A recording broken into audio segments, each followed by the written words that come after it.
kita masuk dalam sesi ini, izinkan saya untuk memperkenalkan narasumber kita, seorang ahli yang luar biasa dipakai Tuhan secara hebat menurut saya. Hari ini kita akan dilayani oleh Ibu Charlotte Priyatna, Magister Pendidikan, Magister Teologi Ministry, dan beliau akan menyampaikan tema Establishing the Next Generation Faith.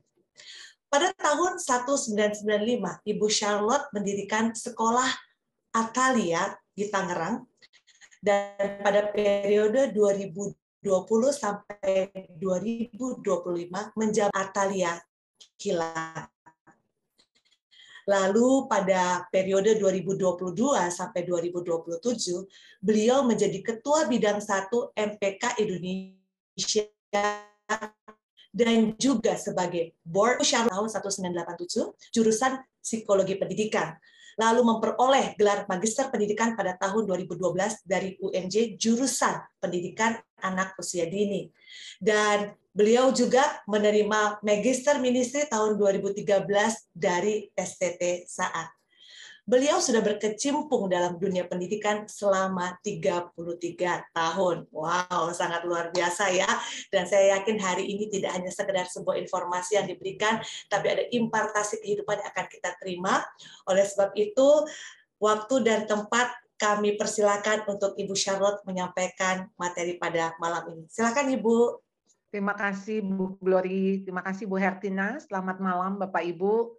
Bersyukur kita bisa bertemu di dalam Zoom ini. Satu kesempatan, satu anugerah yang Tuhan berikan ya kepada saya untuk boleh tetap bisa melayani. Saudara, ini hari ketiga kita masih tetap bicara tentang faith ya, tentang iman ya. Dan khususnya di dalam parenting ya. Kita tahu perjuangan kita di zaman ini, di abad ini tidak mudah ya.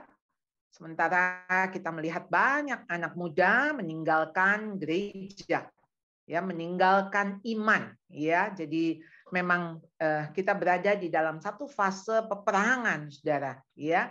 Jadi kalau saya memberikan gambaran,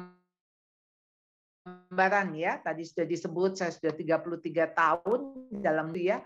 Jadi sudah ketahuanlah umur saya ya. Saya ada di baby boomers.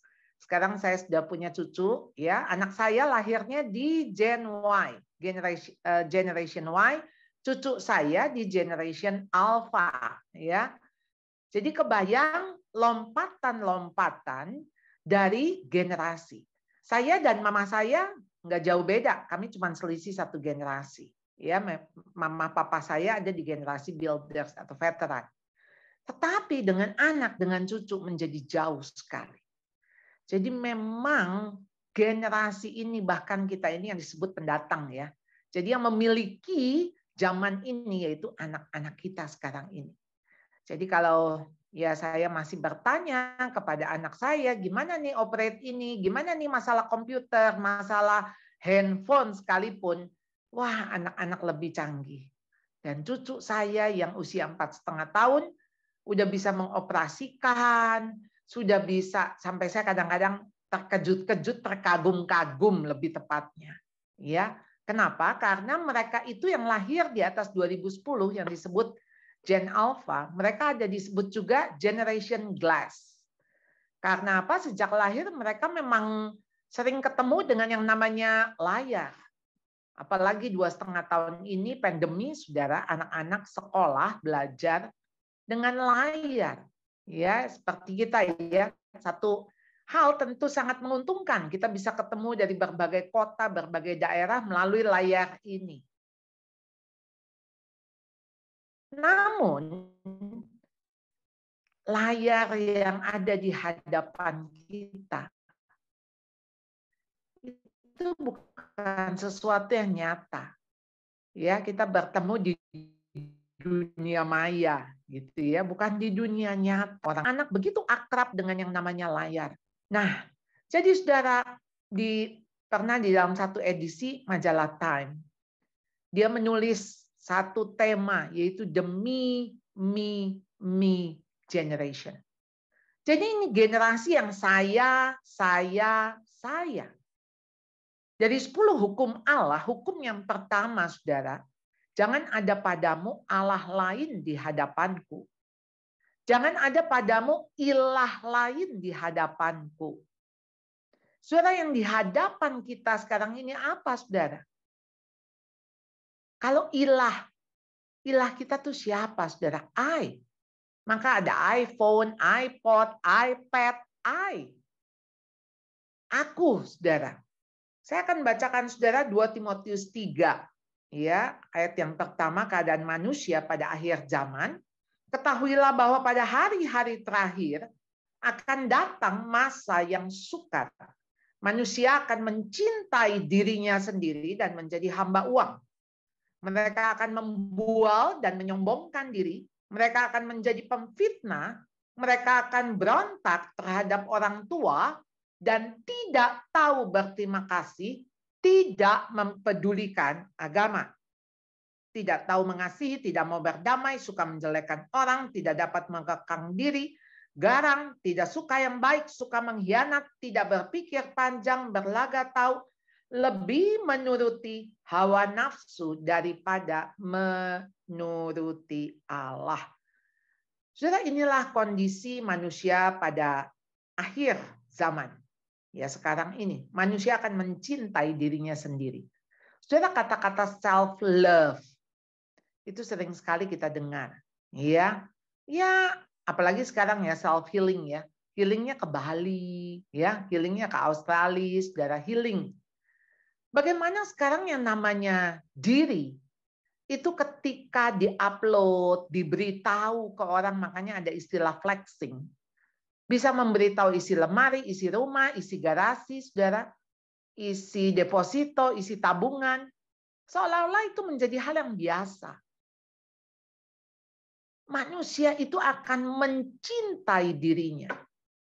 Saudara, ketika Tuhan memerintahkan, kasihilah Tuhan Allahmu dengan segenap hati, dengan segenap jiwa, dengan segenap kekuatan, segenap akal budi. Dan hukum yang sama dengan itu ialah kasihilah sesamamu manusia. Tidak ada perintah kasihilah dirimu.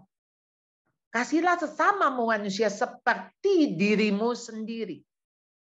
Jadi ketika mengasihi diri, saudara, kita tahu karena kita dikasihi oleh Allah. Jadi manusia baru bisa mengasihi diri dengan benar ketika dia merasakan kasih Allah, dia bisa menerima dirinya, dia bisa menghargai dirinya sebagaimana Tuhan mengasihi, menghargai, menerima.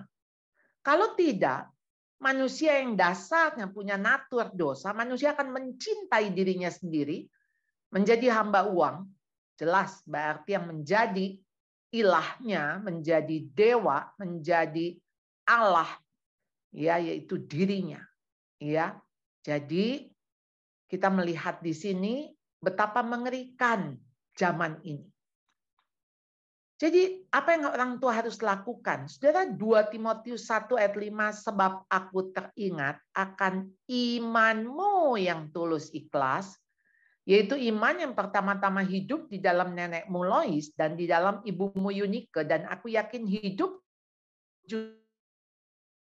juga di dalam dirimu. Saudara, kita tahu Lois punya anak namanya Eunike. Eunike menikah dengan orang Yunani dan punya anak Timotius. Tapi kita melihat sebuah garis yang inline. Jadi ini ada nenek, ada ibu, dan ada anak. Di mana iman itu kok seolah-olah satu garis lurus. Saudara, dari mana iman ini? Apakah iman itu diturunkan? Jelas, saudara, iman itu anugerah, iman itu sifatnya personal, individu. Jadi nggak pasti kalau orang tuanya punya iman, anaknya juga pasti beriman. Tapi rupanya iman yang dihidupi itu, iman yang menularkan.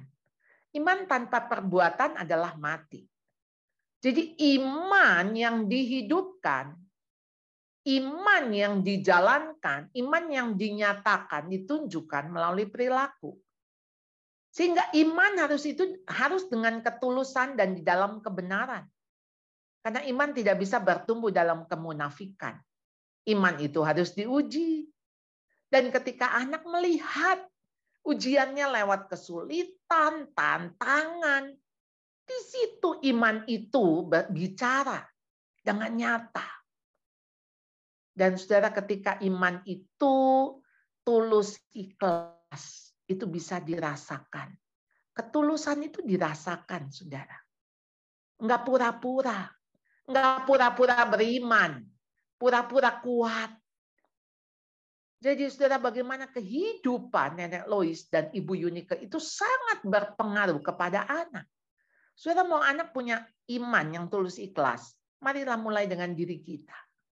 Bagaimana kita bisa mengatakan, ayo kamu punya iman, sedangkan begitu kita menghadapi suami yang PHK, kita menyerah, kita marah-marah. Ya, saya baru mendengar tadi pagi bahwa ketika suaminya di PHK, tidak bisa menghasilkan uang, diusir suaminya. Ini karena melihat fungsi suami itu hanya pencari nafkah. Tidak melihat fungsi yang lain. Suami mempunyai fungsi sebagai suami, mempunyai fungsi sebagai ayah. Itu tidak dilihat. Jadi ketika salah satu fungsi tidak ada, oh ya kamu sudah tidak berguna.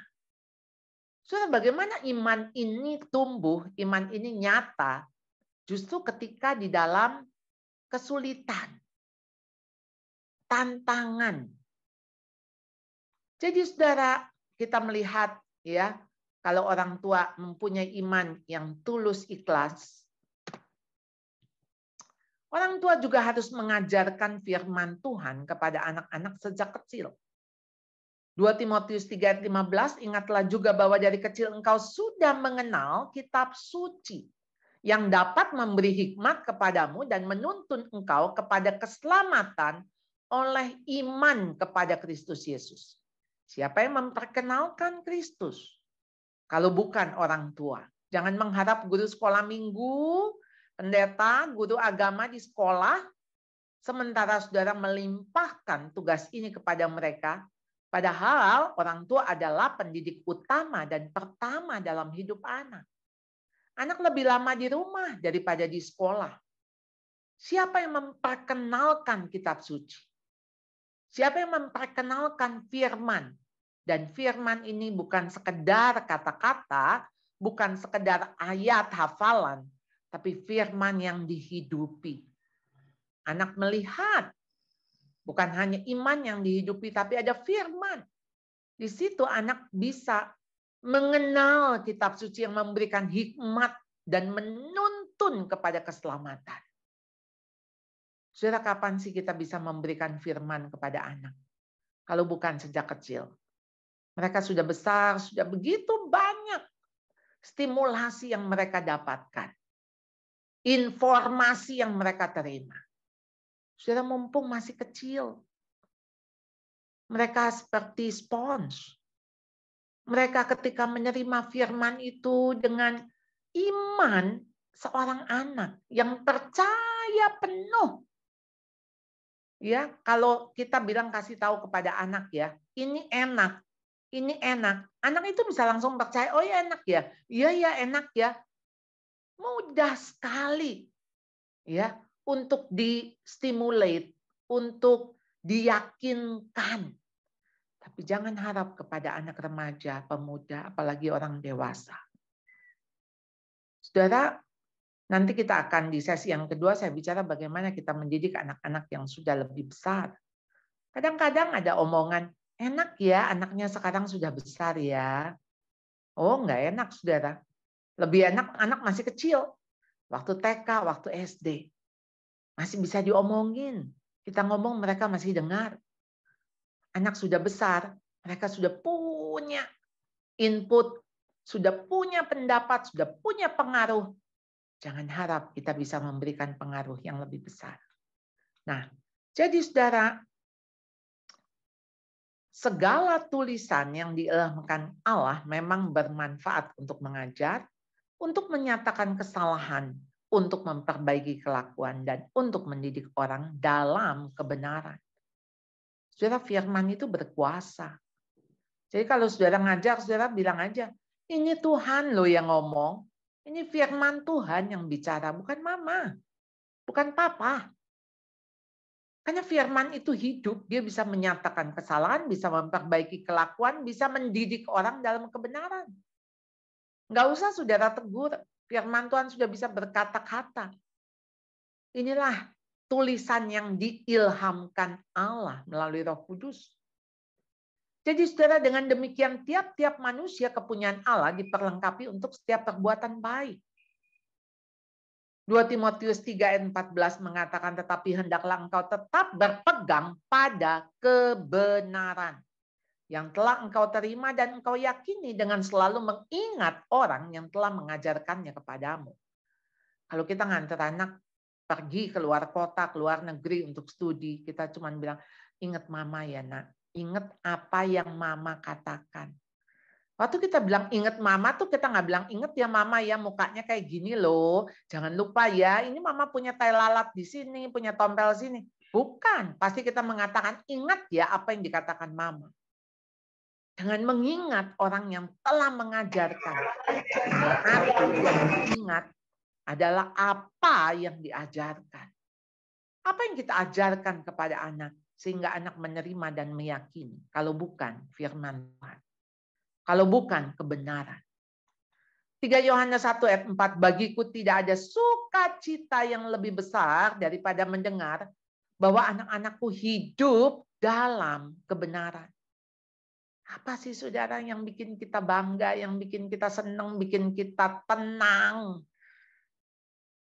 Kalau anak-anak hidup dalam kebenaran kan? Anak-anak hidup di dalam Tuhan. Kristus, Yesus, akulah jalan, kebenaran, dan hidup. Tidak ada seorang pun dapat sampai kepada Bapa kecuali melalui aku. Jadi buat apa anak sukses, berhasil, terkenal, tapi tidak hidup di dalam Tuhan, sangat mengerikan. Dan anak-anak kita bisa hilang.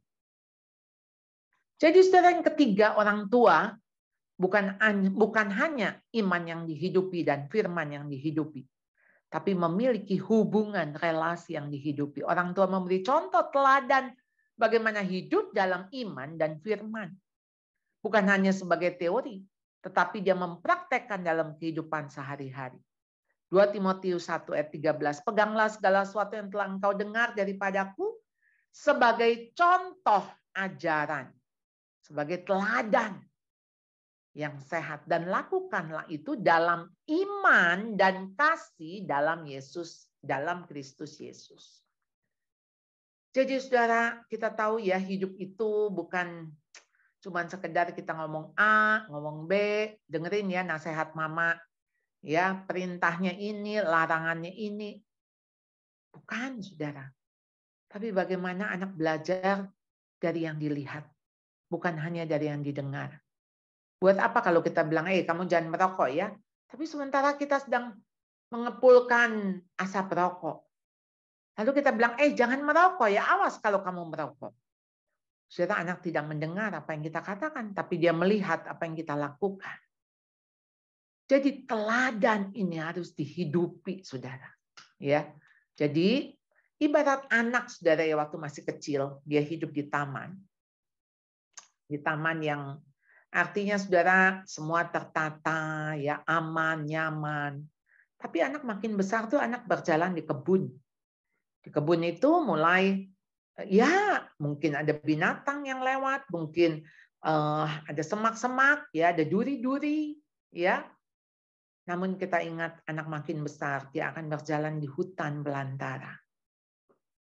Nggak ada lagi pembatas, nggak ada lagi tanda-tanda. Sungguh-sungguh tidak aman, tidak nyaman, tapi inilah yang dihadapi anak-anak kita ke depan. Jadi anak kita tuh nggak hidup hanya di taman. Nah, saudara, pola relasi itu harus berubah.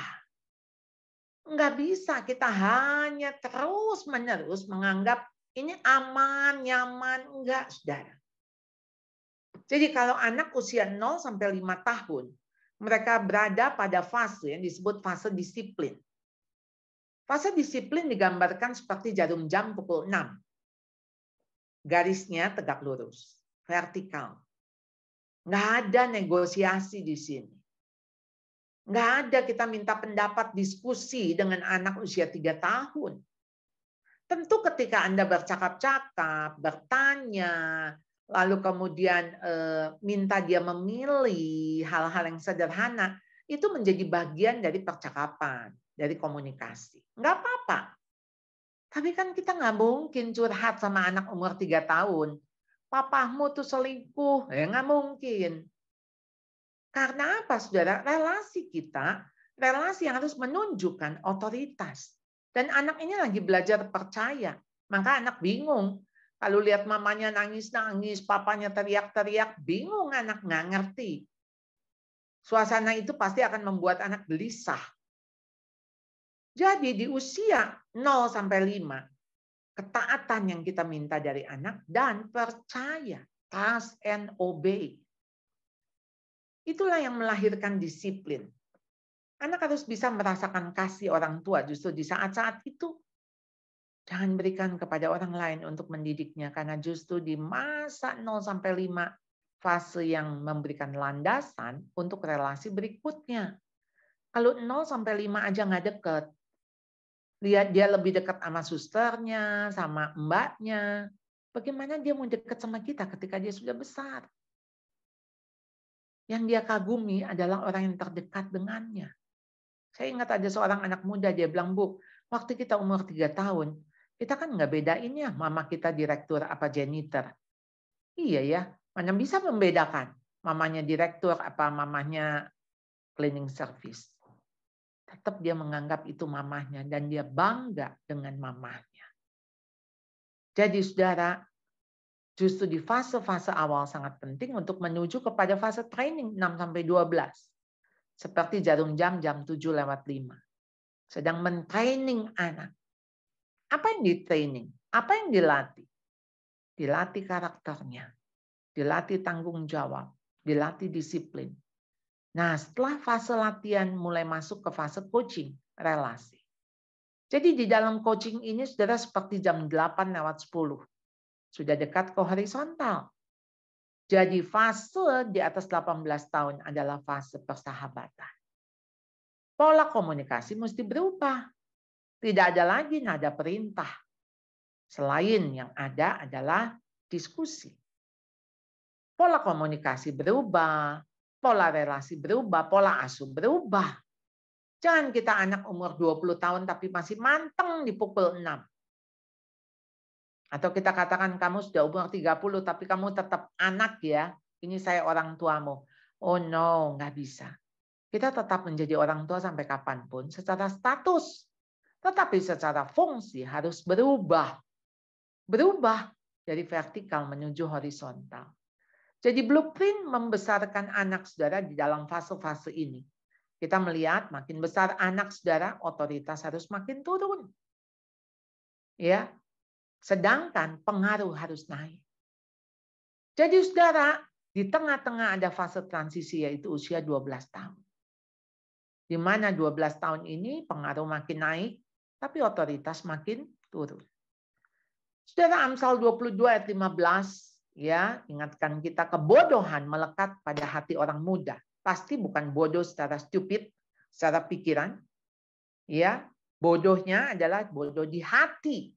Kebodohan melekat pada hati orang muda, tetapi tongkat didikan akan mengusir itu daripadanya. Saudara mengacu di 1 Petrus pasal 1 ayat 14-15. Hiduplah sebagai anak-anak yang taat dan jangan turuti hawa nafsu yang menguasai kamu pada waktu kebodohanmu. Tetapi hendaklah kamu menjadi kudus di dalam seluruh hidupmu sama seperti Dia yang kudus yang telah memanggil kamu. Apa lawan daripada kebodohan? Yaitu kekudusan. Kekudusan di hati yang akan memancar di dalam hidup kita. Jangan nuruti hawa nafsu yang menguasai pada waktu anak-anak kita masih muda. Anak muda, orang muda itu kan dikenal hawa nafsunya ya. Nafsu orang muda, begitu kan? Nafsu orang muda.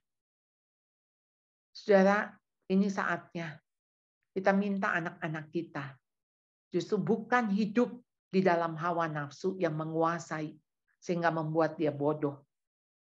Tapi justru anak-anak ini dididik sehingga tidak ada kebodohan. Tapi yang ada adalah hikmat didikan yang membuat dia hidup kudus di hadapan Allah. Amsal 13 ayat 24, siapa tidak menggunakan tongkat benci kepada anak. Tapi siapa mengasihi anak menghajar dia pada waktunya. Saudara, seolah-olah ayat ini selalu ditanyakan, jadi boleh dong pukul anak. Kapan? Bagaimana? Mengapa kita harus menghukum? Saudara, tentu tongkat di sini, tongkat otoritas. Bapak Ibu ingat ketika Musa diperintahkan untuk memimpin bangsa Israel, Tuhan memberikan tongkat gembala. Tongkatnya Allah. Dan kita sebagai orang tua, kita diberi tongkat otoritas. Waktu dikatakan di sini menghajar, mendisiplin, tentu di dalam hajaran, itu ada ajaran. Ibrani 12. Ayat 6, karena Tuhan menghajar orang yang dikasihinya dan ia menyesal orang yang diakuinya sebagai anak. Di dalam menghajar, saudara sedang mengajar. Kalau saudara tidak sedang mengajar, menghajar itu menjadi satu abusive. Perilaku abuse, menyiksa.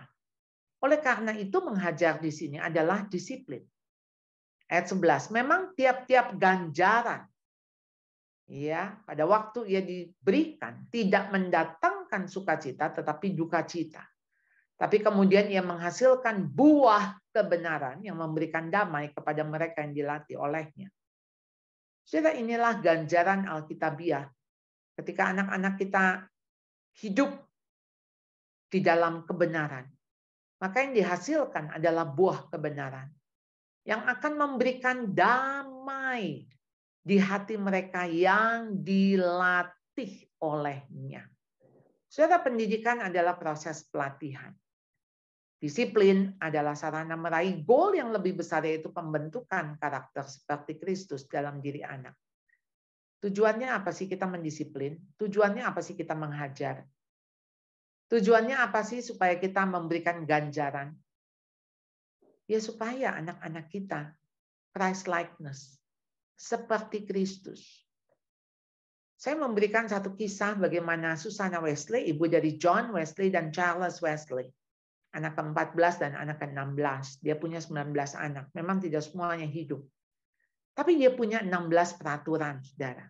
Ya, jadi 16 peraturan ini, saudara, kalau lihat, wow, sangat disiplin sekali. Ya, jadi 16 peraturan ini yang membuat anak-anak ini hidup di dalam Tuhan. Susanna sendiri sebetulnya anak dari hamba Tuhan, ya. Jadi prinsip Susanna dalam mendisiplin anak, dia katakan hal pertama yang harus dilakukan orang tua dalam mendisiplin anak adalah menaklukkan keinginan mereka dan membawa mereka kepada ketaatan. Usia 0 sampai 5. Didik anak untuk taat. Bisa. Ya. Jadi taklukkan keinginan. Karena keinginan itu banyak. Kemauan itu banyak. Itu yang mesti diarahkan. Lalu menundukkan keinginan harus dilakukan sesegera mungkin. Jangan tunggu besar. Semakin cepat tentu semakin baik. Sebab jika koreksi sikap diabaikan beberapa saat saja, yang harusnya dikoreksi kemudian Anda bilang ya udahlah nanti aja, nggak usah diomelin, nggak usah dimarahin. Maka anak-anak langsung membentuk pola keras kepala dan mementingkan diri sendiri. Anak-anak akan menjadi egois. Hatinya akan menjadi keras. Dan sikap ini tidak akan pernah bisa dikalahkan tanpa kekerasan yang menyakitkan. Baik bagi orang tua maupun bagi anak. Gimana ya batu kalau keras mau dihancurkan ya mesti pakai palu. Mesti menyakitkan. Jadi saudara, dia katakan jika keinginan sang anak telah sepenuhnya ditundukkan dan diganti dengan rasa hormat dan segan kepada orang tua, maka itu justru akan menyelamatkan anak dari tindakan kebodohan dan kecerobohan. Jadi bagaimana supaya anak tidak bodoh dan tidak ceroboh? Anak harus tunduk sama orang tua. Anak harus hormat kepada orang tua. Ini yang dikatakan Susanna Wesley. The child that never learns to obey his parents in the home will not obey God or man out of the home. Anak yang nggak pernah belajar taat sama orang tuanya, ya nggak mungkin lah bisa taat kepada Tuhan maupun kepada orang yang di luar rumah. Saudara, apa hasilnya? John Wesley, dia mengatakan, I learn more. Saya belajar lebih banyak tentang kekristenan dari mama saya daripada seluruh para teolog di Inggris. Wow. Kalau anak-anak saudara bisa mengatakan, saya belajar tentang Alkitab, saya belajar tentang iman. Jauh lebih banyak dari mama saya, dari orang tua saya. Ketimbang orang-orang di luar. Hamba-hamba Tuhan di luar. Tapi saya justru belajar dari orang tua saya. Saudara, kalaupun hari ini kita dipanggil Tuhan pulang, kita akan menjadi tenang. Nggak ada sukacita yang lebih besar kecuali kita tahu bahwa anak-anak kita hidup di dalam kebenaran. Kita akan lanjut kepada sesi berikutnya.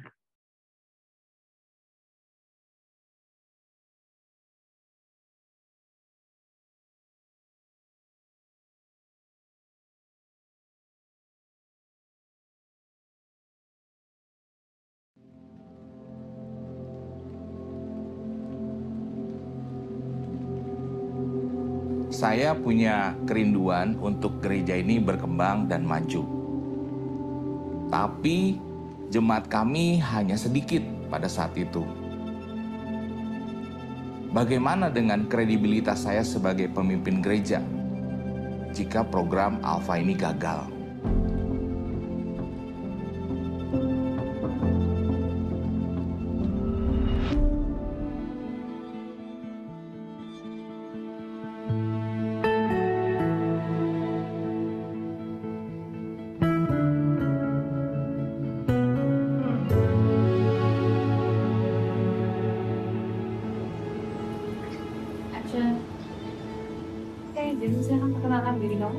Halo, nama aku Jeremia Dantadenso dan saat ini aku berumur 15 tahun.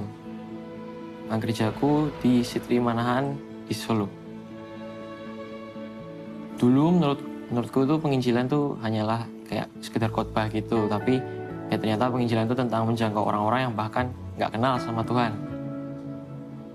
Jika ada Alpha dijalankan di gerejaku, ya aku melihat semakin banyak orang yang mengetahui tentang Yesus dan ya hidup menjadi Kristen yang sejati, dan buat aku sih itulah penginjilan. Alasan aku mau jadi pemimpin Alpha itu ada 2 alasan sih. Alasan pertama karena aku udah selesai kan ikutin seluruh sesi Alpha. Setelah itu aku ditawarin untuk jadi asisten. Nah, pas aku jadi asisten, ternyata seru juga gitu untuk jadi asisten. Alasan yang kedua, setelah aku ngundang teman, pas aku lagi jadi asisten, mereka tuh ada yang mau ikut dan aku lihat, wah ini kayaknya seru. Jadi ya aku mau deh nanti untuk jadi pemimpin Alpha, dan akhirnya ditunjuk deh jadi pemimpin kelompok Alpha.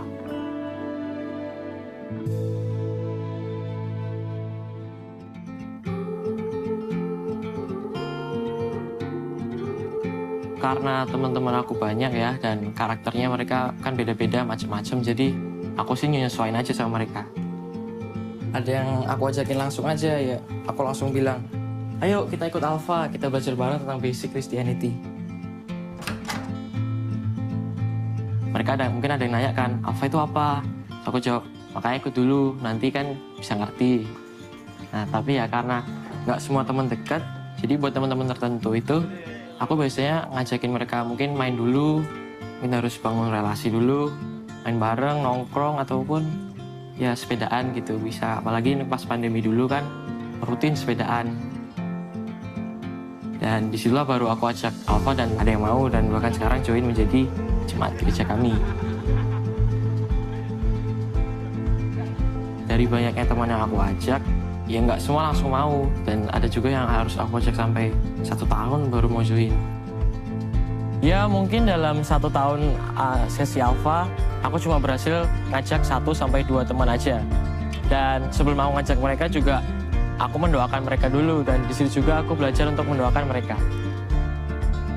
Dan waktu itu ya ada 1 teman aku dia anaknya nggak suka gaul, dia introvert, dan kalau di sekolah tuh dia juga mungkin ya pendiam lah, dan temannya mungkin dikit, dan dia pun juga nggak pernah mau ke gereja. Setiap mama papanya ajak dia ke gereja, pasti dia nggak pernah mau dan lebih milih untuk di rumah.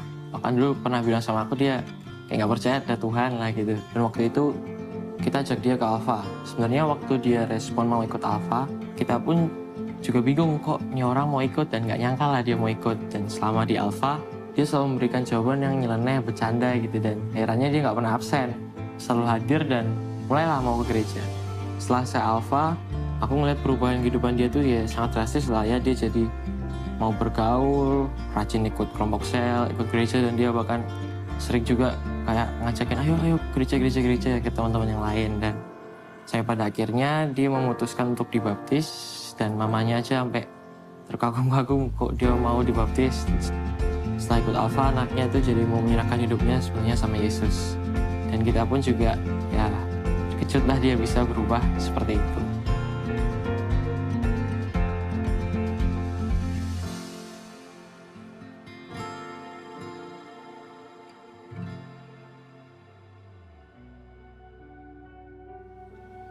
Awalnya saya takut untuk menjalankan Alpha. Takutnya takut gagal. Tapi akhirnya saya beranikan diri. Ya udahlah, takut ya takut. Tapi kalau nggak ada aksi, kita nggak akan bisa lihat hasilnya seperti apa. Menurut Pak Denso, penginjilan yang berdampak itu seperti apa sih? Penginjilan yang berdampak menurut saya ada dua. Yang pertama dari jumlah, tentu saja ya. Jadi dari sisi gereja melihat bahwa jumlah jemaat bertambah.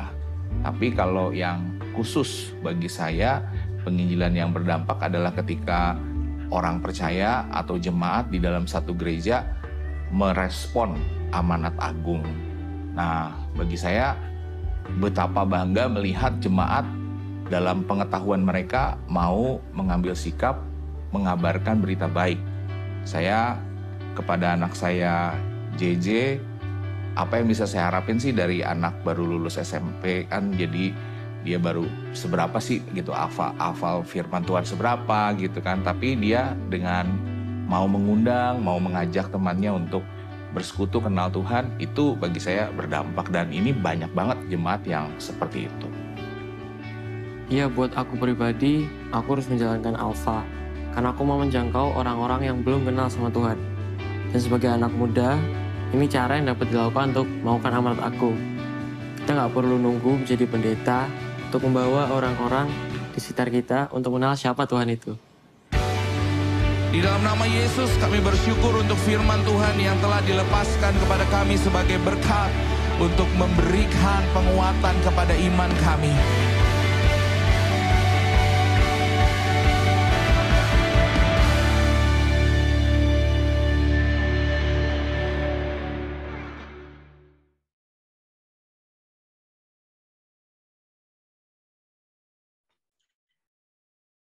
Baik, waktu kami kembalikan kepada Ibu Charlotte untuk sesi yang kedua. Silakan Ibu. Iya, terima kasih Ibu Glory. Mari kita akan bersama-sama melihat selanjutnya. Ya, saudara, pada waktu bulan Juni akhir, saudara, saya nonton sebuah film. Filmnya berjudul Ngeri-ngeri Sedap. Ya, kelihatannya sekarang juga ada di Netflix ya. Apa sih yang dipelajari dari film ini? Ini ada keluarga Batak, saudara, budaya Batak, lalu kemudian ada Pak Domu dan istrinya, punya 4 anak yang sudah dewasa. Dan betapa kecewanya si ayah ini, si bapak ini, karena anak-anak ini sepertinya tidak menjadi seperti yang diharapkan. Anak pertama dia pacaran dengan wanita suku Sunda, bukan dari suku Batak sesuai dengan harapan. Anak yang kedua kuliah di hukum, bukannya menjadi pengacara, tetapi justru menjadi pelawak. Sesuatu yang tidak bergengsi. Anak yang ketiga, ya, yang perempuan itu ya akhirnya menemani. Kemudian tadinya dia punya cita-cita apa, akhirnya menjadi guru. Anak yang keempat yang harusnya merawat dan ada di dalam rumah menjaga orang tua, malah nemenin orang tua di Jogja, ada seorang bapak-bapak tua di Jogja. Jadi ayah ini kecewa sekali. Dia melihat, dia mengatakan, ini kalian ini sudah dibiayai sekolah, sudah bapakmu ini banting tulang, peras keringat untuk bisa membiayai supaya kalian sukses, tapi sekarang apa hasilnya? Nggak ada yang memenuhi harapan. Saudara, kalau melihat seperti ini, pola relasi adalah relasi transaksional. Karena kita orang tua, kita berpikir kita sudah melakukan A, maka anak harus melakukan A aksen. Saudara, saya jadi ingat dengan apa yang dikatakan oleh Agustin of Hippo. Ini Saint Agustin, saudara, dia mengatakan kasih itu ada dua macam. Ada karitas dan ada kasih kupiditas. Karitas itu kasih yang mengarah kepada Tuhan. Pasti tujuan dan cara disesuaikan dengan kehendak Tuhan, dan kasih ini adalah kasih yang memberi dengan sukarela, sukacita, pasti diakhiri dengan kebahagiaan. Jadi saudara, kasih karitas adalah kasih yang mengarah kepada Tuhan. Kita mengasihi anak karena kita mengasihi Tuhan.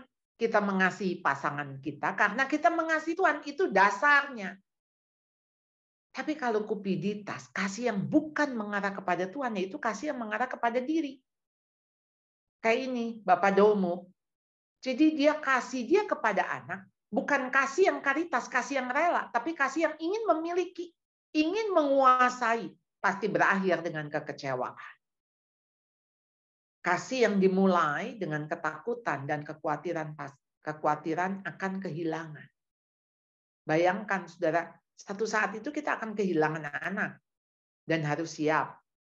Sore tadi saya mendengar berita bahwa murid saya angkatan kedua itu sudah meninggalkan dunia ini, dipanggil Allah Bapa. Hanya beberapa minggu saja sakit komplikasi antara DBD dan autoimun, lalu ada COVID. Menyedihkan, di mana di dalam bulan kemarin ada teman-teman angkatannya yang sama, ada 2 orang yang menikah, 3 orang yang menikah. Usia yang sama, tapi di usia dia harus pulang. Seolah-olah kita pikir gini, ampun ya aduh Tuhan, ini baru lulus, baru mau memulai hidup yang baru, tapi memang dia sudah dapat hidup yang baru di dalam kekekalan. Jadi saudara, kasih kita bukan kasih yang mencengkram. Ya, kamu ini harus ada untuk orang tuamu. Buat apa kita membesarkan? Ya membesarkan anak ya tujuannya untuk orang tua. Saudara, itu filosofi dunia. Jadi ketika anak itu besar, orang tua masih mengatakan kamu harus kuliah ini, kamu harus kuliah itu, kamu harus menikah dengan dia, tidak boleh dengan orang itu. Karena kita pikir kita punya anak, itu untuk orang tua. Saudara, itulah kasih kupiditas. Kasih yang egois. Itu bukan kasih. Tadi yang dikatakan mencintai diri, itu bukan agape. Saudara, itu bukan karitas. Nah, jadi saudara, kalau kita melihat bentuk kasih seperti ini, apa yang dikatakan Charles Swindoll? Part of the trail of guiding children into adulthood is the release. Bagian yang paling menegangkan ya kita kalau mendidik anak, membesarkan anak tuh ketika anak masuk ke usia dewasa. Karena disinilah saatnya kita mesti rilis, melepas, menyerahkan, berserah. Nggak bisa apa-apa, saudara. Ini keluhan orang tua, Bu, anak saya umur 36 tahun, nggak mau kerja, nggak mau cari jodoh di rumah terus. Bu, anak saya 30 tahun, tenggelam dalam pekerjaannya. Udah nggak inget mau berkeluarga, nggak inget kita orang tua. Wah, macam-macam.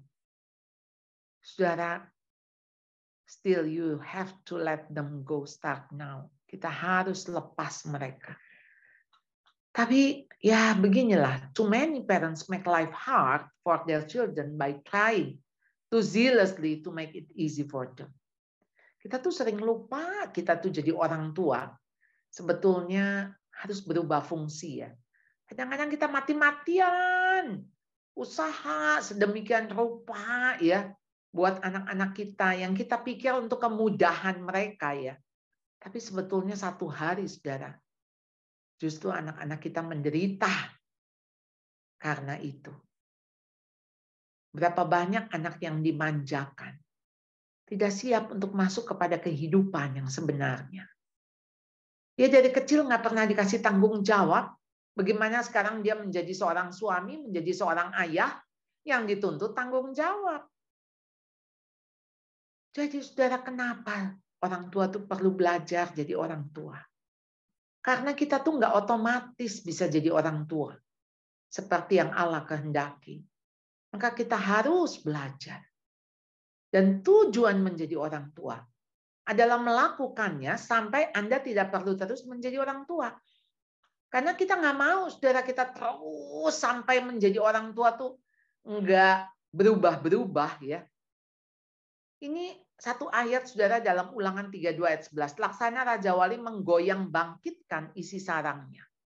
Melayang-layang di atas anak-anaknya, mengembangkan sayapnya, menampung seekor dan mendukungnya di atas kepaknya. As an eagle teaching her young to make their flight. Apa yang dilakukan oleh Raja Wali? Saudara, dia goyang bangkitkan tuh sarang. Sarangnya, saudara, diobok-obok. Supaya apa? Supaya anak ini keluar. Supaya nggak nyaman di dalam sarang. Ayo keluar. Supaya apa? Supaya terbang. Karena kamu diciptakan bukan untuk ada di dalam sarang. Kamu diciptakan untuk terbang. Nah, waktu dia belajar terbang, saudara, ini induknya melayang-layang di atas anak supaya si anaknya naik ke atas. Mengembangkan sayapnya. Tapi sayap si anak mungkin juga lemah. Dan akhirnya bisa jatuh.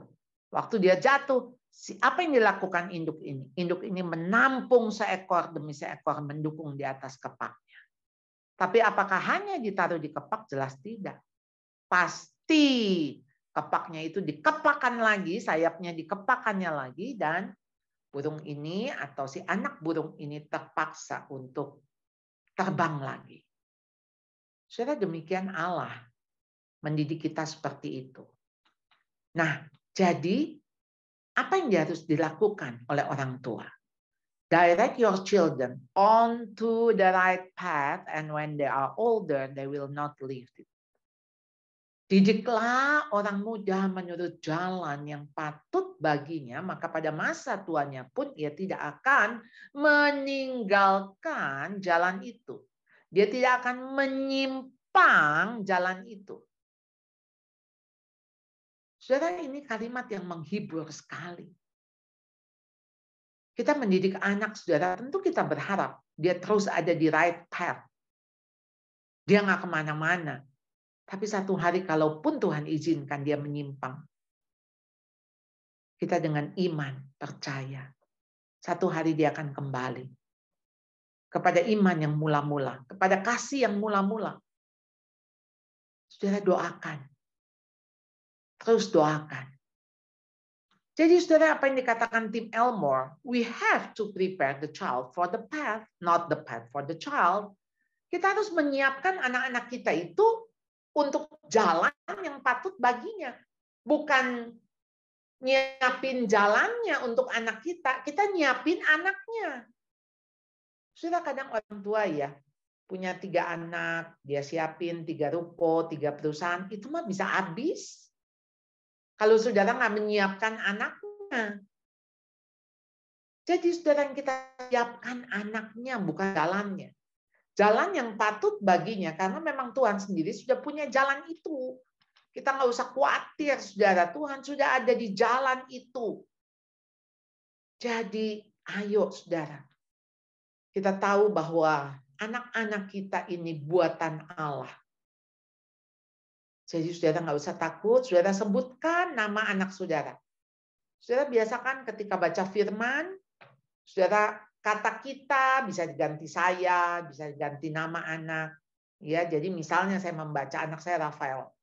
Karena Rafael ini buatan Allah, diciptakan dalam Kristus Yesus untuk melakukan pekerjaan baik yang dipersiapkan Allah sebelumnya. ia mau supaya Rafael hidup di dalamnya. Saudara, waktu kita membacakan ini, sebetulnya itu menjadi doa kita. Waktu kita berdoa sesuai dengan firman, pasti Allah mengabulkan. Karena itu yang dikehendaki Allah kan, supaya firman-Nya tergenapi. Jadi maukah ketika kita membaca firman, mari kita taruh itu di dalam doa kita untuk anak-anak kita. Ya. Jadi kita sebagai orang tua, kita adalah sebagai rekan seperjalanan anak. Di dalam perjalanan hidup anak kita mendampingi, tapi waktu kita kan terbatas. Entah kita yang dipanggil Tuhan lebih dulu, entah anak kita yang dipanggil Tuhan, ya sudah selesai. Artinya waktu kita sebagai pemandu, itu terbatas. Ada irisan. Saya dengan anak-anak saya, ada 2 yang sudah menikah, saya nggak bisa lagi untuk memandu mereka, mengarahkan hidup mereka, kamu harus ke sini, kamu harus ke situ, nggak bisa. Mereka sudah dewasa, mereka sudah bisa memilih jalannya sendiri. Kita hanya bisa berdoa. Oleh karena itu, selain kita sebagai rekan sekerja Allah, bukankah kita juga kawan, selain kita rekan seperjalanan anak, kita juga rekan sekerja Allah. 1 Korintus 3 ayat 9, karena kami adalah kawan sekerja Allah. Paulus mengatakan, aku menanam, Apolos menyiram, Allah yang memberi pertumbuhan. Ingat, satu tangan kita gandeng anak, rekan seperjalanan, tapi satu tangan kita gandeng tangan Tuhan. Jadi kita ini rekan sekerja Allah. Jadi berjalanlah bersama anak, menuntun, bukan menuntut. Jadi saudara, ketika saudara menuntun, pasti saudara sedang menggenggam, bukan? Ya, saudara tidak sedang mencengkram. Saudara pasti sedang jalan beriringan. Saudara nggak sedang menyeret. Saudara, waktu saudara jalan sama-sama anak saudara. Saudara ingat, anak itu bukan milik saudara. Dia milik Tuhan yang dititipkan kepada saudara. Ada masa dia berjalan di samping saudara.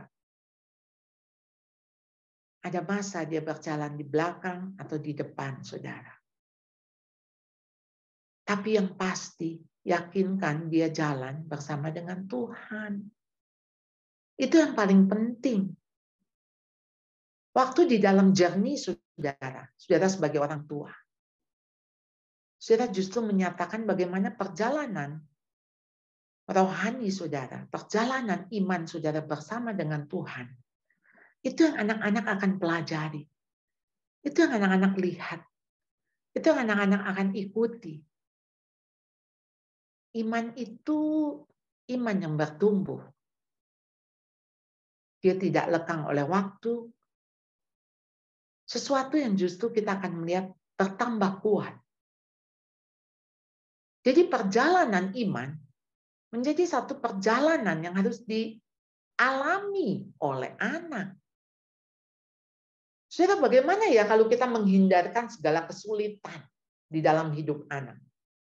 Gimana dia belajar iman? Kalau dia nggak pernah mengalami apa yang namanya sulit, bergantung kepada Tuhan. Berserah kepada Tuhan, berharap kepada Tuhan. Karena segala sesuatu apa yang dia mau sudah ada di depan mata. Bersyukurlah kalau saudara diizinkan pernah mengalami masa-masa sulit. Saya sering menghadapi orang tua yang ketika di PHK atau mengalami kesulitan keuangan selalu mengatakan, Bu, boleh nggak anak saya jangan tahu, kasihan. Saya bilang justru Pak, ini menjadi momen di mana anak diajak bersama-sama melihat perjalanan iman Bapak Ibu, melihat bagaimana pemeliharaan Tuhan sempurna, tidak dibiarkannya kita meminta-minta. Ketika kita sebagai orang benar, Tuhan tetap pelihara, walaupun mungkin hidup sederhana, pas, cukup, nggak berlebihan. Di situ anak mengenal Tuhan.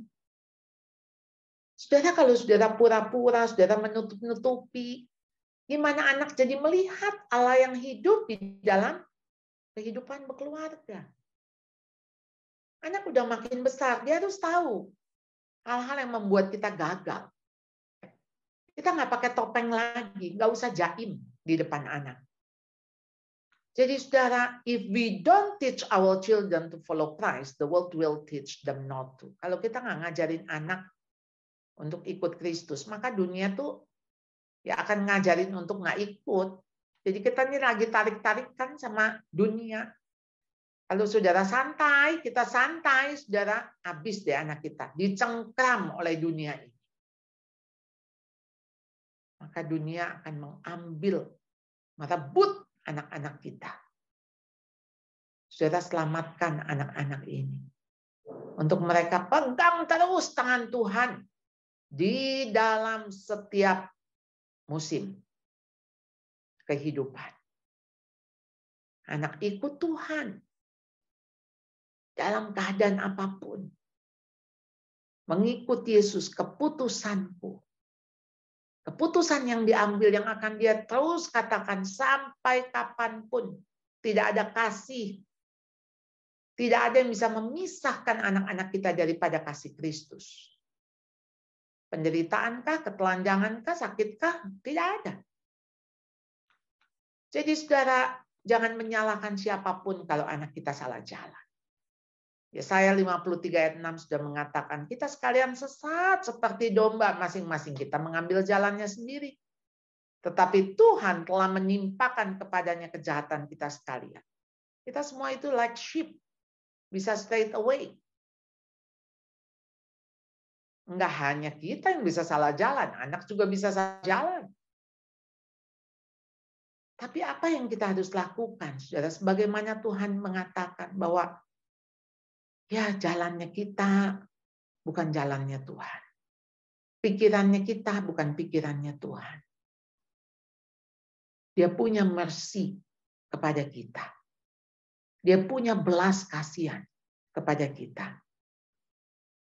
Jadi saudara, sekalipun anak-anak kita, ketika dia menyimpang daripada jalan yang patut baginya, saudara, maukah kita ini sebagai ayah dari anak yang hilang, kita menyambut dia kalau dia pulang. Jadi saudara, mercy is God not punishing us as our sins deserve. Tuhan nggak menghukum kita nih. Kita yang dosa-dosa kita nih yang layak gitu ya. Tapi justru Tuhan menghindarkan kita ya dari hukuman ya yang sebetulnya kita layak kita dapetin. Tapi anugerah justru sebetulnya kita nggak layak dapet, tapi Tuhan kasih kita. The difference between mercy and grace apa, saudara? Mercy ini ketika si prodigal son, anak yang hilang ini, dia diberi kesempatan kedua. Dia diterima kembali sebagai anak. Tapi Tuhan kasih anugerah. Dibikinin pesta. Saudara, bukan cuma hanya diterima sebagai anak. Grace is getting something you don't deserve. Sesuatu yang sebetulnya kita nggak layak. Nggak layak untuk dipestain. Dan mercy itu is not getting what you do deserve. Mestinya kita dapat ya hukuman. Tapi belas kasihan Tuhan yang menyelamatkan kita. Di mana anak-anak kita bisa merasakan mercy dan grace? Kalau segala sesuatu harus sifatnya harus dihukum supaya dia tahu rasa. Kamu udah mempermalukan orang tua. Kamu udah gagal. Kamu sudah mengecewakan. Sudah di mana grace itu? Bukankah grace dan mercy itu harusnya ada di dalam rumah? Di dalam keluarga. Ketika suami jatuh, ketika istri selingkuh. Di mana grace itu? Di mana mercy itu? Jelas bukan di luar rumah. tetapi di dalam rumah, di home. Jadi saudara, kita sebagai orang tua, kita ingat Ayub. Ayub 1 ayat 5, setiap kali apabila hari-hari pesta telah berlalu, Ayub memanggil mereka dan menguduskan mereka. Keesokan harinya pagi-pagi bangunlah Ayub lalu mempersembahkan korban bakaran sebanyak jumlah mereka sekalian, sebab pikirnya, mungkin anak-anakku sudah berbuat dosa dan telah mengutuki Allah di dalam hati. Demikianlah dilakukan Ayub senantiasa. Saudara, kita jadi orang tua tuh jangan pikir anak kita mah suci, kudus.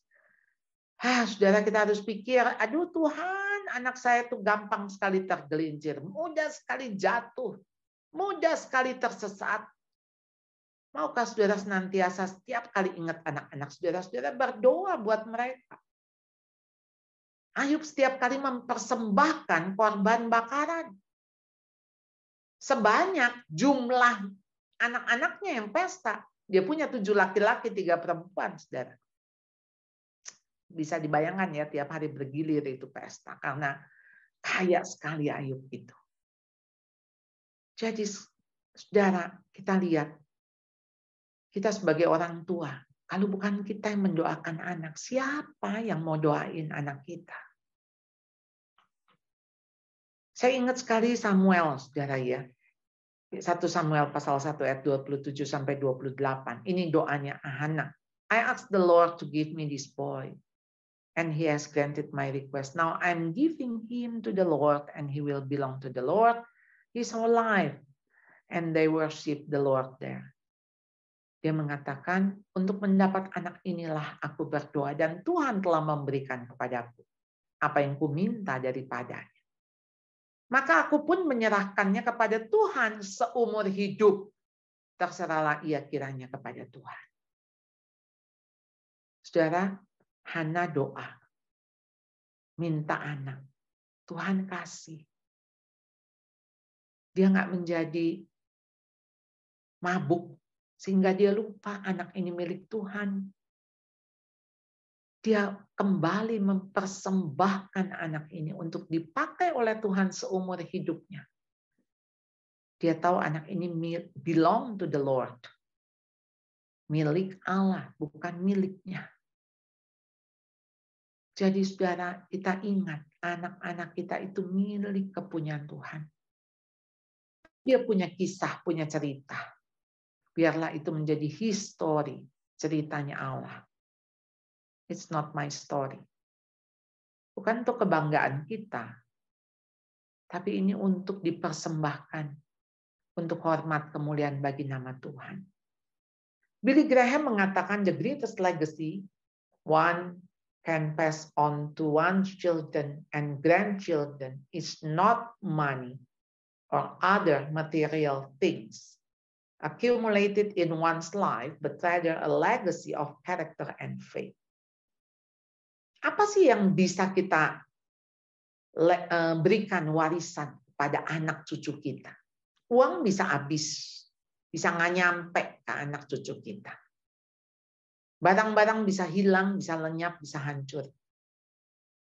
Apa yang kita bawa ke surga?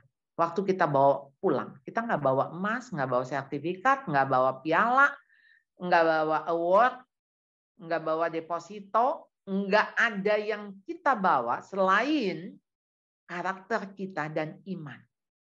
Ini yang abadi, ini yang kekal. Karakter seperti Kristus dan iman kepada Kristus. 2 hal yang harusnya kita tahu bernilai kekal. Kenapa bukan ini yang kita kejar? Kenapa bukan ini yang menjadi fokus kita? Saudara, jelas ketika kita bicara soal karakter and faith, karena kita tahu batas kapan anak-anak kita ada di garis akhir. Nggak ada yang tahu. Murid saya yang baru berusia 26 tahun, tadi siang sudah dipanggil Tuhan pulang. Hanya tahu 26 tahun. 2 minggu yang lalu dia masih seperti biasa. Nggak ada yang mengkhawatirkan. Dia baru saja lulus. Ada foto wisuda. Seolah-olah saudara harusnya dia memulai satu kehidupan yang baru. Kehidupan masa depan yang penuh dengan harapan. Gemilang. Tapi Tuhan bilang sudah selesai. Kita menyiapkan nggak anak-anak kita? Ketika Tuhan panggil pulang. Malam ini, besok, minggu depan, akhir tahun, kita nggak pernah tahu kapan anak kita pulang. Tapi pastikan anak itu sedang berjalan bersama dengan Tuhan. Sehingga ketika Tuhan menjemputnya pun, dia tetap akan berjalan bersama dengan Tuhan. Karena kita tahu hidup manusia fragile. Kita semua berada pada batas akhir kehidupan yang kita nggak pernah tahu. Karena maut itu ada di depan kita. Kalau dibilang kekhawatiranmu tidak menambah sahasta hidupmu. Sahasta itu cuma 45 cm. Itu di depan kita persis maut itu. Bukankah karakter dan faith, iman, itu yang anak-anak kita harus miliki. Tanpa itu anak-anak kita nggak siap ketemu Tuhan. Mari saudara kita terus berpikir, jangan-jangan hari ini hari terakhir anak saya ketemu Tuhan. Siapkah dia berjumpa dengan Tuhan? Akankah dia disambut oleh Tuhan? Apakah dia akan bersama dengan Tuhan? Karena kalau di dunia saja dia sudah bersama-sama dengan Tuhan, maka di kekekalan dia juga akan bersama-sama dengan Tuhan. Kita akan masuk ke dalam diskusi.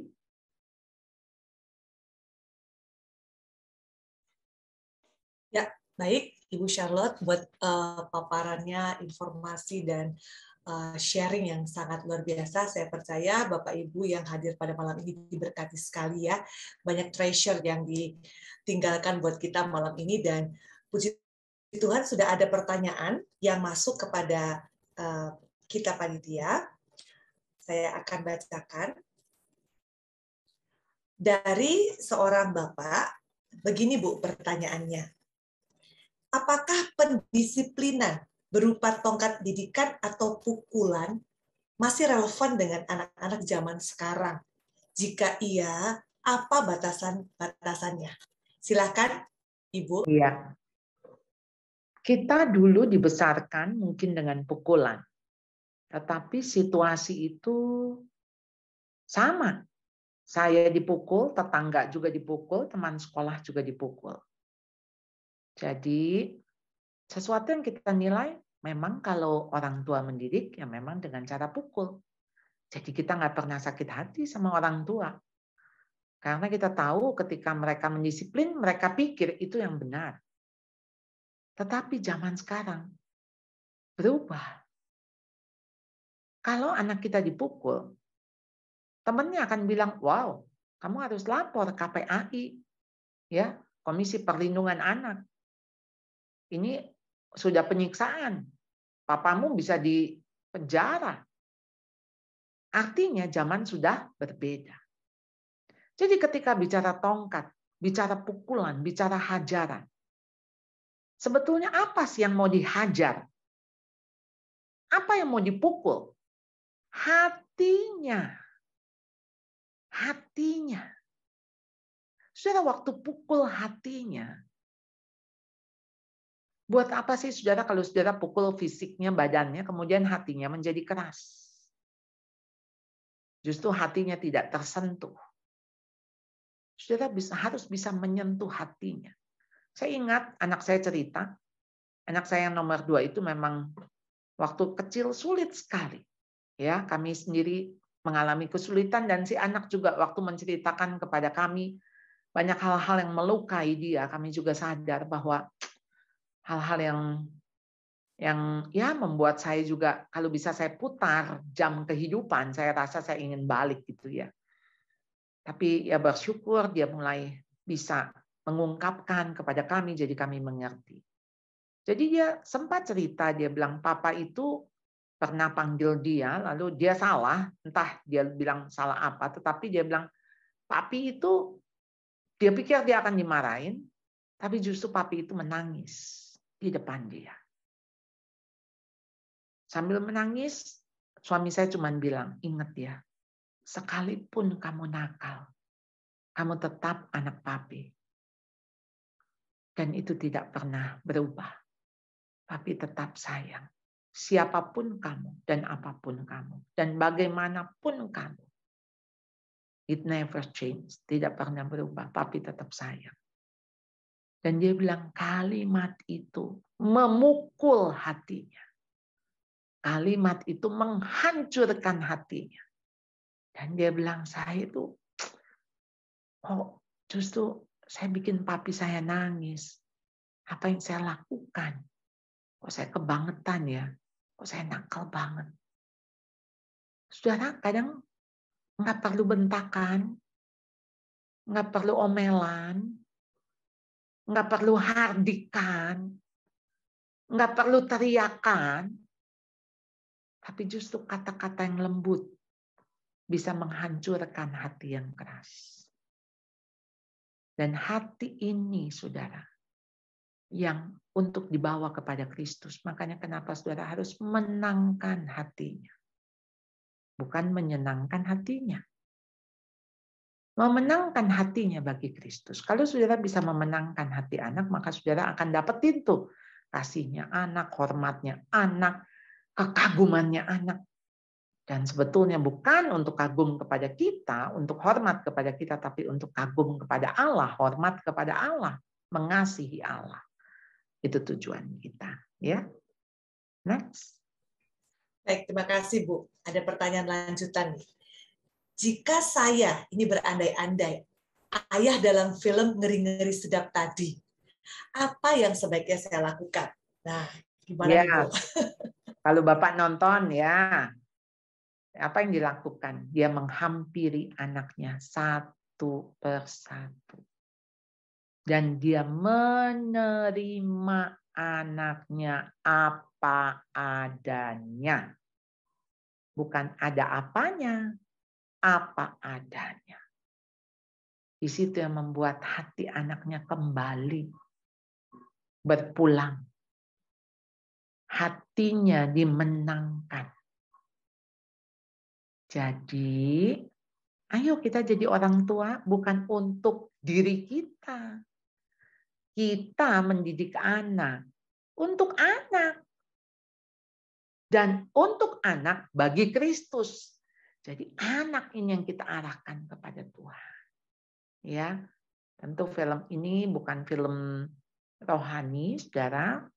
Film tentang budaya, tentang sosial, tentang keluarga. Jadi ya kita belajarlah dari kisah kehidupan ini. Ya, next. Baik Bu.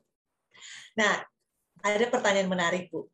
Bagaimana merubah cara mendidik anak yang sejak kecil kita sudah memanjakan, jadi sudah terlanjur salah pola asuh di masa dini ya. Usia anak sudah 14 tahun. Orang tua ingin anaknya hidup mandiri. Bagaimana kira-kira masukan dari Ibu mengenai kasus ini? Iya. Terima kasih kepada Tuhan, untung 14 tahun udah keburu sadar. Ya, nggak sampai 24 tahun, nggak sampai 50 tahun baru kita sadar. Kita harus mengakui di hadapan anak. Papa minta maaf, selama ini Papa salah. Papa memanjakan, Papa menuruti segala keinginanmu, sehingga Papa bukan sedang mendidik dengan benar dan mendidik dalam kebenaran. Jadi izinkan Papa memperbaiki kesalahan Papa. Dengan cara mulai minggu ini Papa nggak bangunin lagi. Tapi Papa kasih alarm supaya kamu bisa bangun ya nak. Papa bantu dengan Papa matiin AC ya. Supaya kamu bisa bangun. Ya. Karena mau sampai kapan Papa bangunin kamu? Nah, Papa akan menyediakan ini, itu untuk supaya kamu bisa gitu loh. Jadi apa yang kita lakukan itu bagian support. Jadi bukan lagi kita ini apa aja yang dia mau ya diturutin. Itu sebetulnya bukan kasih, tapi kasihan. Kasihan itu tidak mendidik. Dan betul-betul nanti anak kita kasihan banget deh. Karena nggak terbiasa menghadapi hidup. Hidup ini kan keras. Anak harus berjuang. Jangan sampai satu hari anak gagal, dia bunuh diri. Jangan sampai waktu satu hari anak kita ditolak, dia merasa dirinya tidak bisa bangkit lagi. Ayo, ini harus membangun resilient ya. Bagaimana bisa ada tangguh, tabah, kuat gitu ya. Itu yang harus kita siapkan. Nanti tuh hidup tuh jauh lebih sulit lagi. Ya, tidak lebih mudah. Ya, sudah diprediksi kan kehidupan nanti akan jauh lebih sulit. Ya, jadi ayo. Enggak ada yang maksudnya begini. Apa sih kesulitan anak yang membuat anak hancur?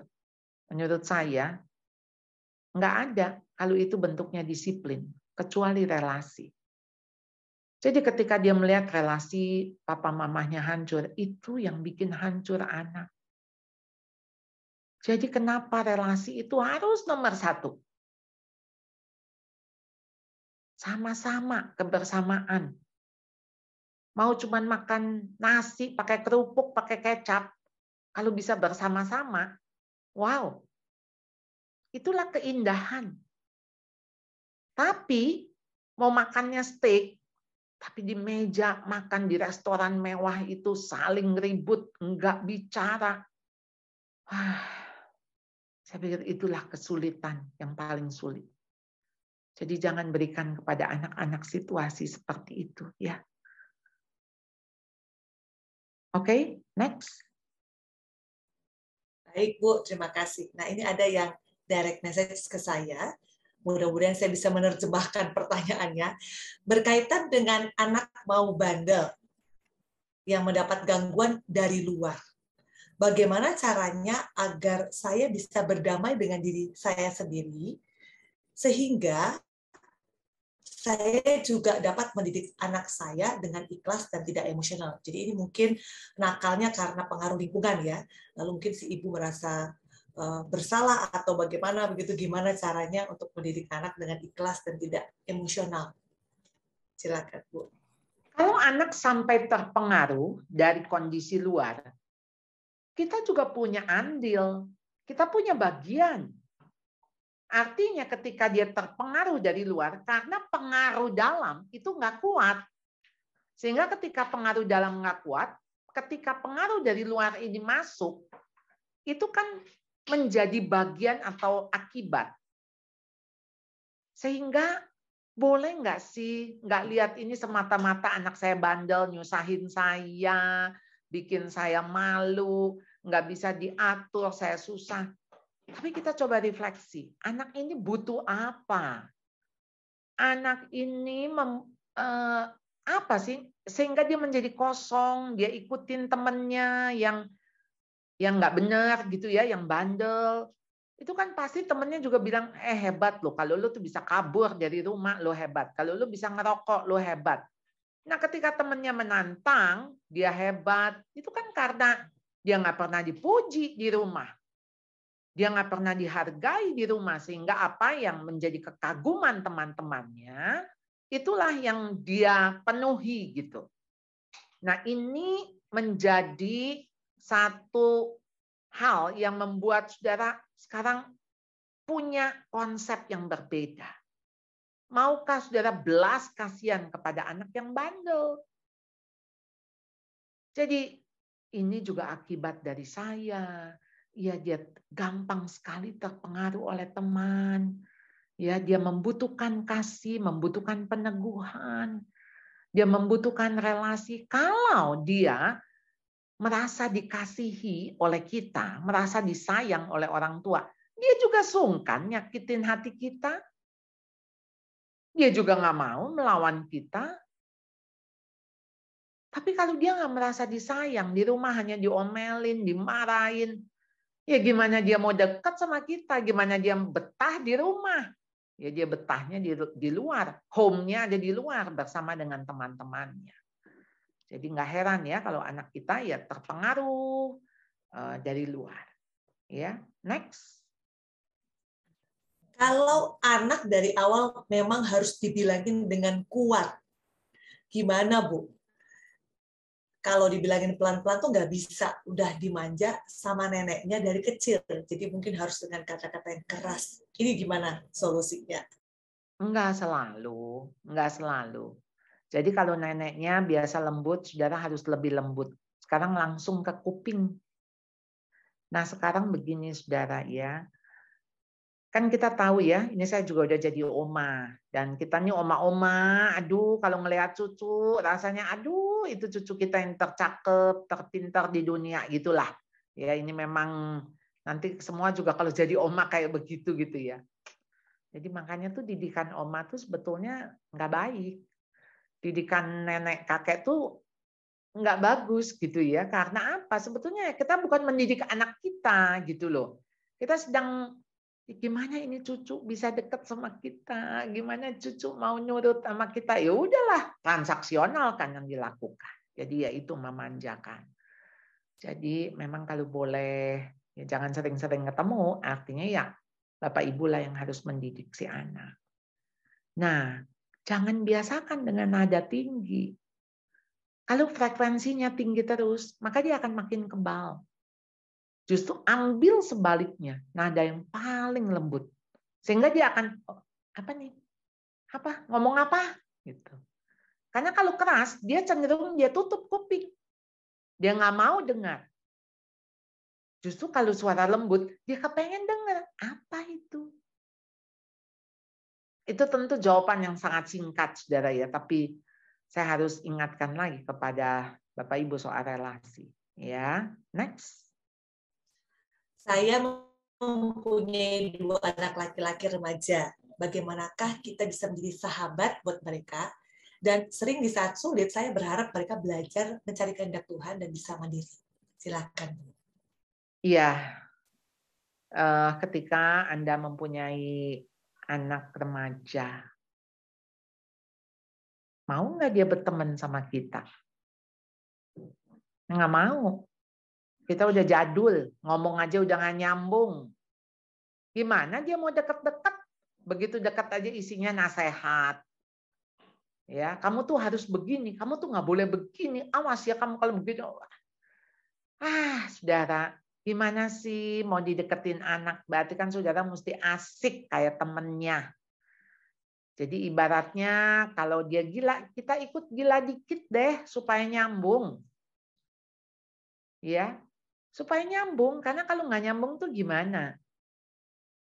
Boro-boro jadi sahabat. Jadinya musuh. Jadi kita A, dia sengaja B. Supaya berbeda. Padahal dia mau A, tapi karena kita udah pilih A, jadi dia sengaja B. Coba bisa bayangkan. Jengkel kan? Kalau kayak gitu, saudara harus ingat, saudara lagi diuji. Diuji sama anak. Mesti lulus. Apa sih misi saudara? Yaitu memenangkan hatinya. Menangin hatinya dengan cara apa? Saudara kan nggak bisa. Kalau saudara nggak membangun relasi, lalu tiba-tiba saudara mau dekat. Mana bisa kita itu berteman justru karena kita memberikan waktu, memberikan usaha untuk relasi itu dibangun. Jadi Bapak Ibu, ini khususnya ayah-ayah sih, harus punya quality time, one-on-one sama anak. Dating with that. Anak laki yang dekat sama papahnya, saya yakin nggak bakal jadi gay. Karena dia kagum dengan ayahnya, dan dia akan meniru ayahnya yang menikah dengan wanita, yaitu ibunya. nggak akan jadi gay. Anak perempuan yang dekat dengan ayahnya nggak akan jadi lesbian. Dia kagum dengan ayahnya sebagai laki-laki dan laki-laki pertama ada di hatinya. Jadi penting sekali kan, seorang ayah dekat sekali dengan anak remajanya. Ayo dong, seminggu sekali itu jadwal. Tetap, seminggu sekali 2 jam. Keluarlah dengan masing-masing anak. Kalau punya 3 anak ya harus punya 3 jadwal. Pokoknya jangan beramai-ramai karena one on one. Anak yang suka makan ya udah pergilah. Kafe banyak. Tinggal digilir tiap minggu mau kafe mana. Minum teh, kopi, apa yang dia suka. Ngobrol. Itu semua sarana. Pergi ke toko buku, makan bakmi, itu semua sarana. Sasarannya apa? Hubungan. Sasarannya apa? Relasi. Sasarannya apa? Pengaruh. Itu sasarannya. Jadi kenapa saudara harus menginvestasikan waktu, dana, apapun demi relasi. Kalau kita udah beres ya, di usia remaja nih, deket sama anak. Saya yakin waktu dia keluar negeri, waktu dia menikah, dia akan mau deket sama kita. Remaja aja nggak deket, aduh apalagi nanti dia sekolah keluar negeri, ya mungkin nggak telepon, pulang aja juga nggak mau. Menikah di sana, kerja di sana, ya bye-bye lah. Sudah selesai. Jadi ayolah saudara. Lalu saudara bilang, aduh berduaan di mobil, ngomong apa awkward. Nah, jadi memang kita harus yang cerita duluan. Ya, kita yang ngomong duluan. Cerita aja, mungkin 10 kali juga masih awkward. Nanti yang ke-11 enggak kok. Ya, jadi memang harus latihan karena kan nggak terbiasa. Ya, next. Baik, pertanyaannya masih banyak nih ya, kelihatannya. Oke, saya punya orang tua, tapi selalu membela anak saya kalau anak saya diomelin. Dan selalu menuruti apa yang mau anak, padahal saya tidak boleh. Jadi ini ada 2 pola asuh ya. Karena itu minuman yang tidak baik, sedangkan mama saya maunya tinggal sama saya. Jadi di depan anak saya sebagai orang tua dibilang tidak baik karena omongan mama saya. Jadi saya harus bagaimana, Bu? Terima kasih. Iya, saya tahu ini pasti pergumulan yang sangat berat ya. Cuman memang kembali lagi, kita kan nggak bisa mendidik ke atas. Kita nggak bisa mendidik anak. Apalagi kita nggak bisa mendidik orang tua, apalagi mertua ya, nggak bisa ya. Jadinya kita bisa mendidiknya tuh ke bawah, ke anak. Jadi kita cuma ngomong sama anak, nak, please, ya, kamu ada di dalam didikan mama. Mama tuh mesti bertanggung jawab. Jadi kalau mama bilang minuman ini nggak baik, sekalipun oma bilang nggak apa-apa, please, kamu yang nolak. Kamu yang nolak, kamu bilang enggak oma, ya. Sebab ini mami didik kamu ini bukan untuk sementara waktu. Mami nggak salahin oma karena oma nggak ngerti, oma nggak tahu. Oma pikir ini baik. Jadi ayo kamu harus dengar apa kata mama, ya. Nah, itu memang harus dilakukan melalui hubungan ya. Gimana ya? Kalau cuman ini kan kita nggak lagi bersaing sama si mama gitu ya. Maksudnya nggak, pokoknya apa yang mama ngomong A, ya saya jadi B, ya si anak bingung lah. Ya, lalu dia ngelihat kok mama nggak hormat kepada orang tua, ya. Nah, jadi memang saya tahu ini nggak mudah ya. Jadi kita cuman bisa kasih tahu ke anak bahwa si oma nggak ngerti, oma nggak tahu, makanya kita harus kasih tahu. Kita harus kasih tahu oma minuman ini nggak baik, banyak mengandung gula. Nih oma lihat deh, bla bla bla bla bla gitu ya. Jadi biasanya oma-oma juga mau tuh dengar kalau cucunya yang ngomong, ya, ketimbang anaknya yang ngomong, ya. Baik, masih ada 3 menit waktu kita, Ibu. Ini ada pertanyaan direct message ke saya. Bagi Bapak Ibu yang mungkin pertanyaannya nggak sempat untuk dibacakan atau dijawab, mohon maaf karena memang ada waktu yang terbatas. Nah, ini menarik sekali nih, Bu. Saya adalah anak hamba Tuhan dan melihat bagaimana kesulitan ekonomi dari orang tua. Sehingga sekarang saya berkomitmen untuk tidak menceritakan masalah keuangan atau kesulitan ekonomi yang kami alami dengan anak.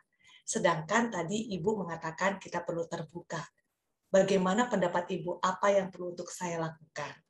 Kita mesti beres dulu dengan masa lalu, yang artinya ketika kita pernah mengalami keterbatasan, nggak ada uang, mau makan aja susah, lalu kemudian kita mungkin ditagih uang sekolah, ditagih uang kontrakan, dan hal-hal yang menyakitkan. Bisakah kita berdamai dengan menerima segala situasi yang Tuhan izinkan? Jadi kita melihatnya begini, oh sekalipun saya pernah dulu cuman makan nasi sama garam, tapi saya bisa nih jadi sampai sekarang ini luar biasa, puji Tuhan, pemeliharaan Tuhan sempurna. Sekalipun dulu uang sekolah saya sempat dikeluarin dari sekolah karena nggak bayar uang sekolah, tapi sekarang saya bisa jadi seperti ini. Nah, itu yang diceritakan kepada anak. Ya, tapi kalau kita belum selesai ya, belum selesai dengan lukanya, nanti yang diceritain jadi lukanya. Jadi, aduh kamu jangan sampai deh miskin kayak mama. Kamu jangan sampai deh kamu tuh itu. Waduh, waktu dihina tuh sakit sekali gitu. Wah, udah karena angle-nya jadi berbeda.